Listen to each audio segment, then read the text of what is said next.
So you would like to make your own knitting patterns, and you have found that the internet is kind of quite useless in some senses sometimes. So maybe you just are in search of a pattern specifically and you are not finding what you want, or it has some attributes that you're not happy with and you cannot find exactly what you're looking for. Maybe that's why you would want to write your own pattern, or maybe you just want to understand the construction of knitted items a bit better. Either way, you're in the right place today. So I've been knitting for about 6 months now, more or less, and I finally reached the point that I want to understand more than just read off a paper and just follow instructions. I want to understand what I'm doing, why I'm doing it, why it works. So I started to do some research and I eventually made my own knitting pattern. Granted, it's only mittens, so it's not very hard to do, I guess, but for someone who has never even knitted mittens or gloves before, I don't think I did too bad. So I'm going to split this video into 2 parts for you today. So the first half of this video would be me just talking about how to write your own knitting pattern out of my very limited experience, and the other half would be kind of just my process in showing how I knit my mittens. So let's go. So step 1, you need to choose what you're making. Quite obvious, I know. So are you making a sweater? Are you making socks? Are you making mittens? Are you making a scarf? Whatever. What are you making? Then after making that decision, you need to be specific.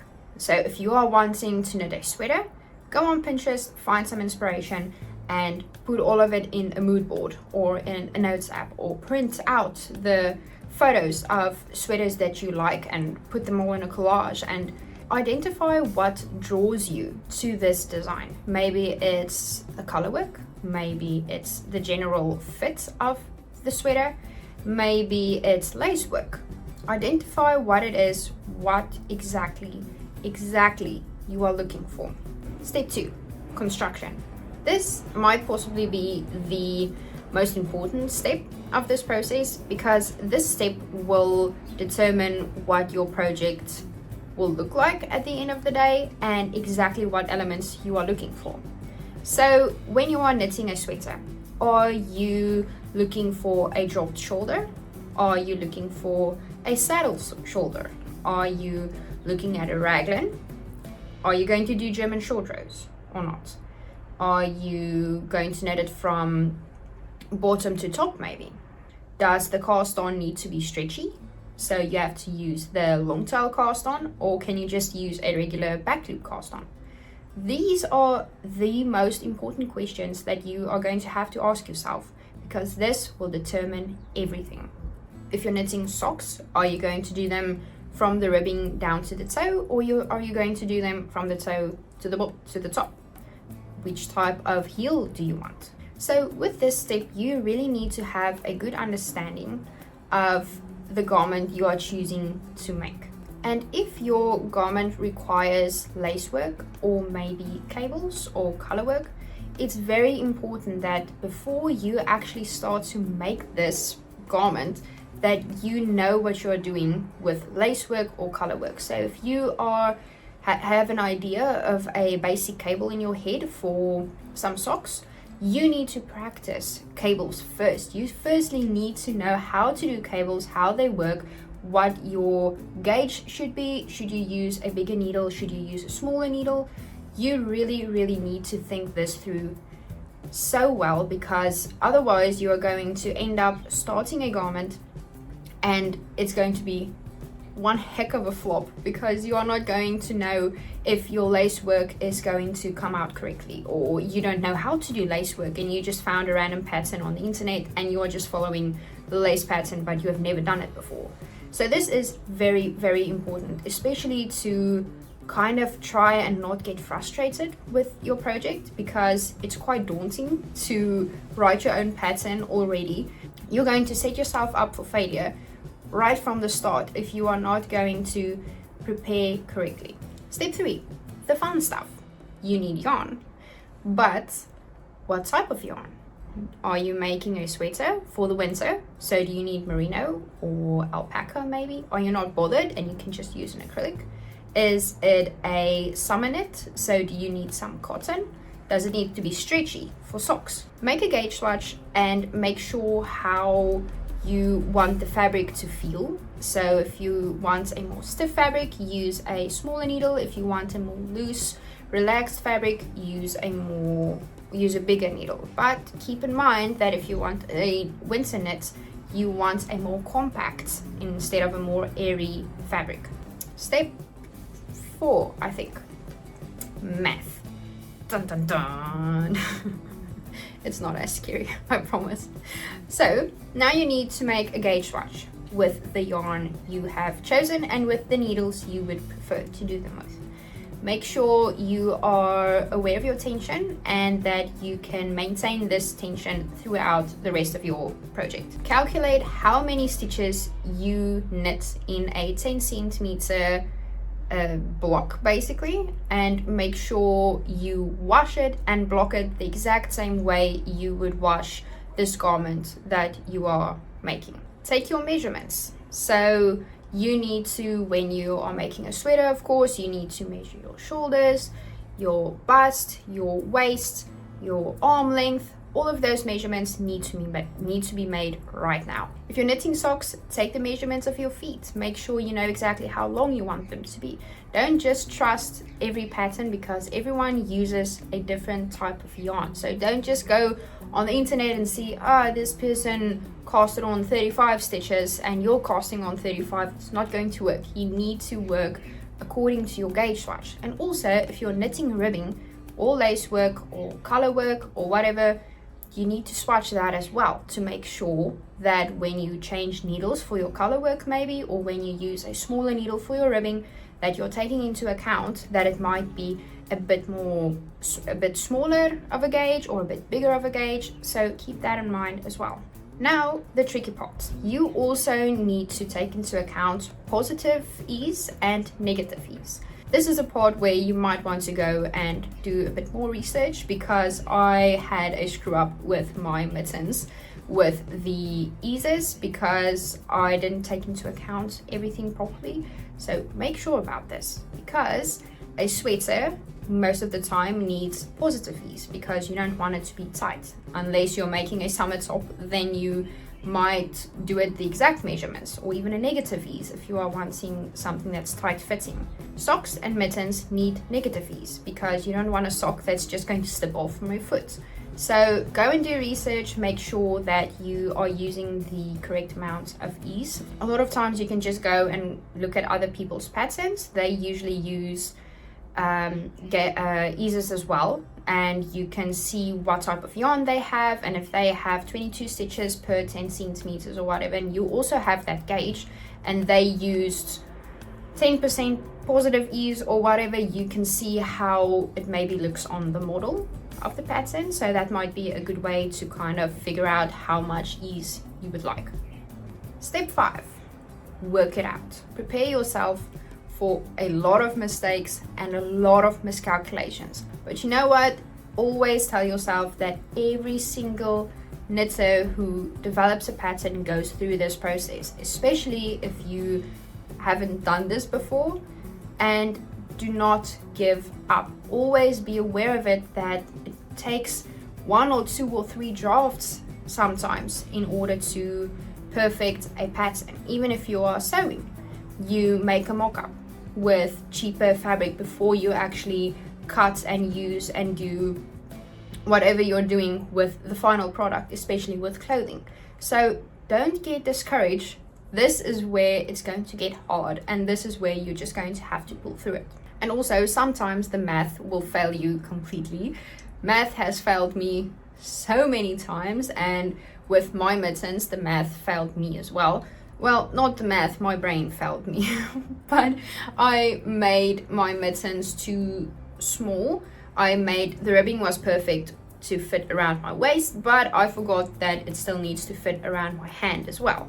So if you're making mittens, make sure you remember that. And with socks as well, be careful to make your ribbing too too tight and then it doesn't fit over your heel. So this is where you're going to figure these things out. And also use your resources. There are hundreds and thousands of other YouTube videos that can help you on exactly how to make a sweater, exactly how to make a sock. Use your resources. Go and look at patterns, look at other people's patterns and see how exactly did they do this, or what type of increase worked best to get this result. Remember, we have been around for a very long time and everyone has found inspiration from somewhere else. As long as you do not copy or use someone else's pattern, you're fine. You're allowed to use that as a guide. Remember to make notes on your progress. A lot of times you might think, okay, casting on 40 stitches is enough for the socks, and then you fit them around your foot and you realize, no, 44 is better, or whatever. Take notes of it, because you need 2 socks and you're going to be very frustrated with yourself if you forgot to make notes as you go along, and then when you have to do the other sock or the other mitten, you realize you cannot remember what you did or how you did it. So make notes. Step 6, I think. You've done it. It's as easy and as incredibly hard as that. You have just made your first garment and it looks horrible. You hate the yarn. Maybe it's too big, it's too small, it didn't fit around your around your foot or around your hand in my case. And you know what? That is just the beauty of it. And always think back and think about, what did you learn through this process? Remember, it's never a failure. Failure learns you a lot more than success ever would. This is where you can refine your process and refine your product. All the hard work is already done, and just remember, you're not starting from scratch again. This time you have experience and you already have more or less an exact idea on how you want to do this.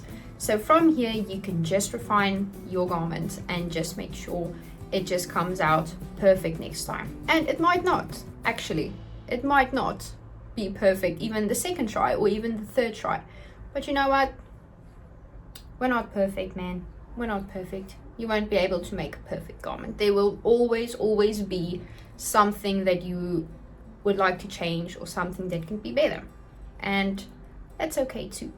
Okay, there you go. I hope that was more or less something that you can use.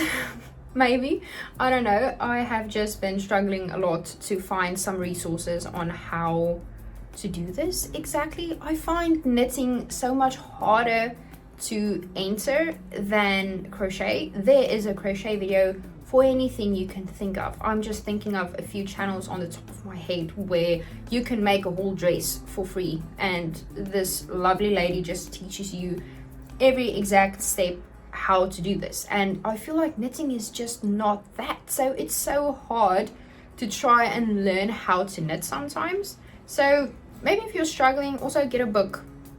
Books help a lot, especially for the different type of stitches, and maybe it helps you in a way that a video might not, to read something and reread it.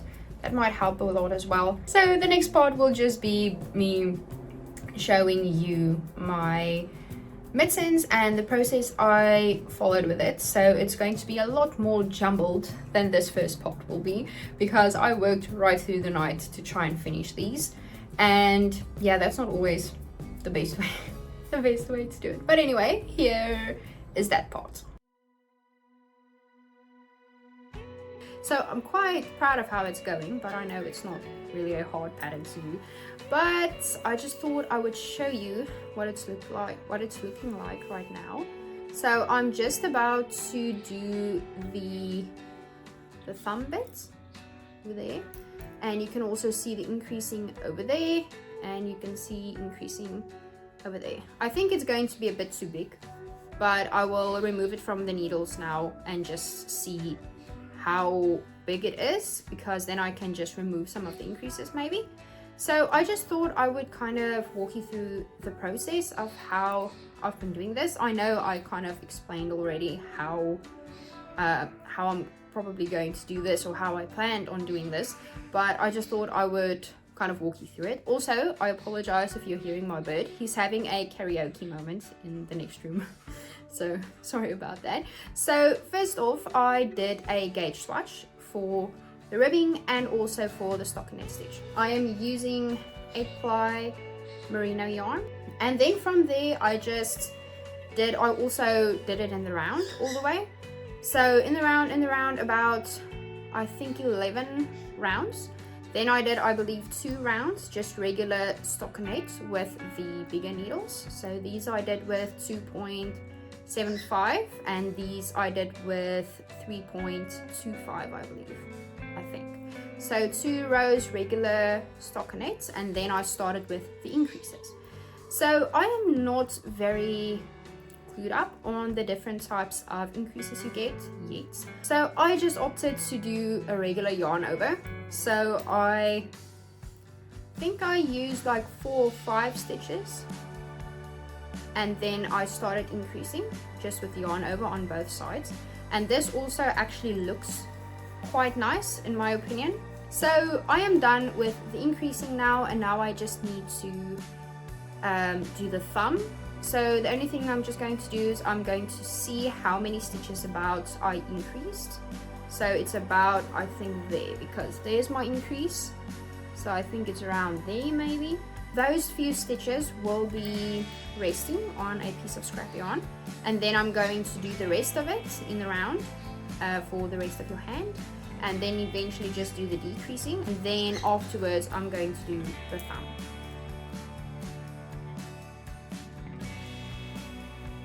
Okay, so I just had an idea, and it's probably a bit crazy, but I don't care.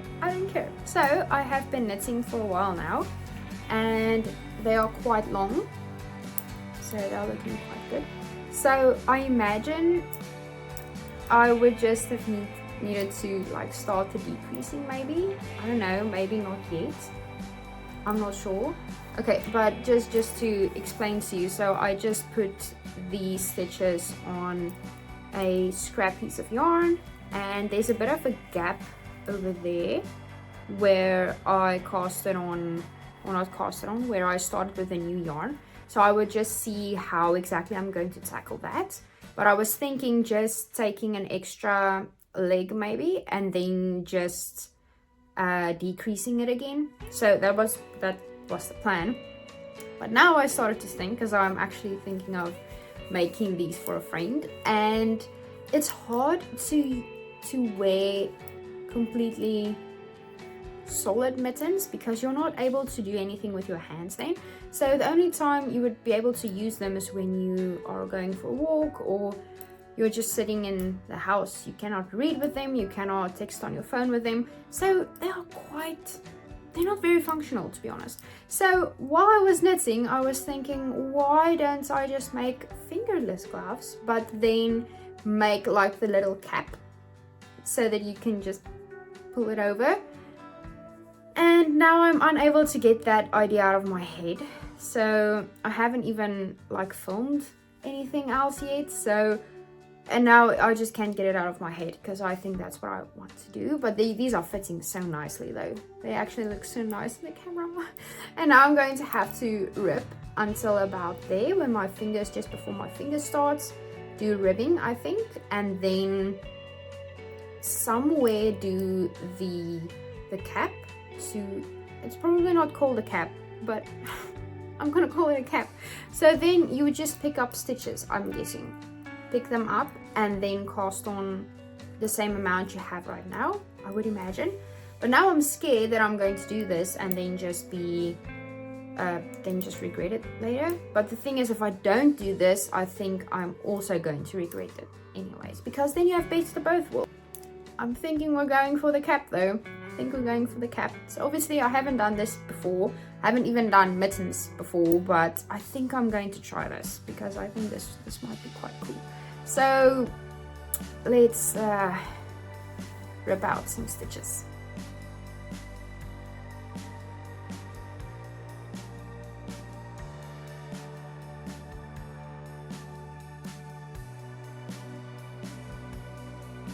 Okay, so we are done with the first one.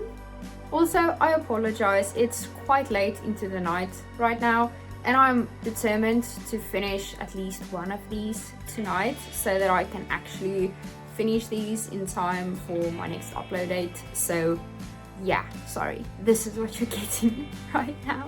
So I'm very happy with it so far. I just used the incorrect bind off, I would think, because it's not stretchy enough for my taste. I really don't like it when my hands are restricted at all, so I really just don't like that at all. But I think it's quite fine, and the thumb is also done. I used the same bind off, so for the thumb it doesn't bother me as much because you don't need stretch, but for your fingers you need some stretch. So the only thing I did for the gap over there was I just picked up 2 extra stitches for the very first round, and then the next round I just decreased them again, just so that there's not a hole over there, because there was going to be a hole.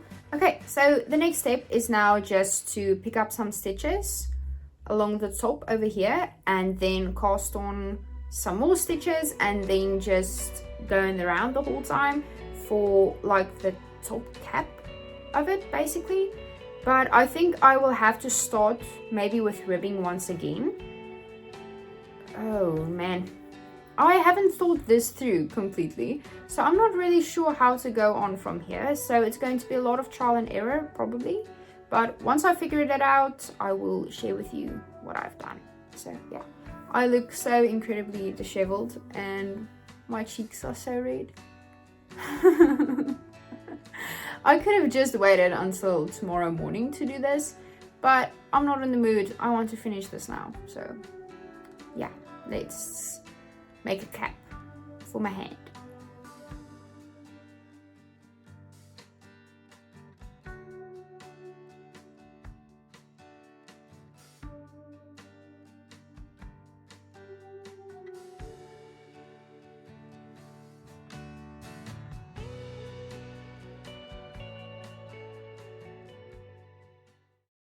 Okay, so here we are, and here are the mittens.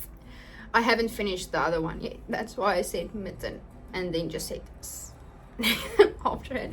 I even embroidered a little flower on there. It's so lonely, I should have probably just left it, but I like it. And we have the top part as well, and I am so proud of this actually. I think it came out so cute, and the idea of it is so nice, because at first I wanted to do the full mittens, but then I just realized full mittens are kind of hard, because then you have to remove them if you want to text on your phone or something. So I don't know, but anyway, this is how they fit. Quite good, I would say. I think the ribbing can be a bit more tight, and I think I increased a bit too fast, but also I think I have quite small hands, so maybe these are perfect. No, you see, those are, I don't like it when it does that. So yeah, but anyway, I just need to get a button now and just put it on. So that's what it looks like that, and then you just pull it over. Just look at that. It's so cute. I think in the future I might not do ribbing there. I might do stockinette as well, because it just breaks the illusion for me a little bit. So maybe not do the ribbing over there, but still a ribbing in the front maybe, because otherwise the stockinette might just fold and that won't work. And then I'm also struggling with the thumb. I'm not sure if I should keep the thumb open and if I should just close it off, because if you have it like this, your thumb gets cold quite quick. But I feel like, especially when you wear it like this, like if you're texting on your phone, you're gonna need your thumb, or if you're working on a keyboard, you're gonna need your thumb. So I don't know. I really don't know, but I'm quite happy with it. I think this top part can use a bit of work still. I think I might want to make it a bit more spacious because I get anxious when I cannot move my fingers properly. So yeah, that is just what I think. Let me know in the comments what you think of this. I really enjoy this. And also now, since making this one, I have a pattern for just the plain one here as well. And so I can make plain gloves, and I can make the, they call these flip-flop yarns, flip-flop mittens, or glommets. What was the other word? There was another word as well. And it's quite, can we maybe like get a new name for these, because glommets. So I think we should start something, a support group, and figure out what else we can call these. Okay, but I'm sorry, I'm just rambling now. But I really hope that this video might have helped you a little bit. I know it's not super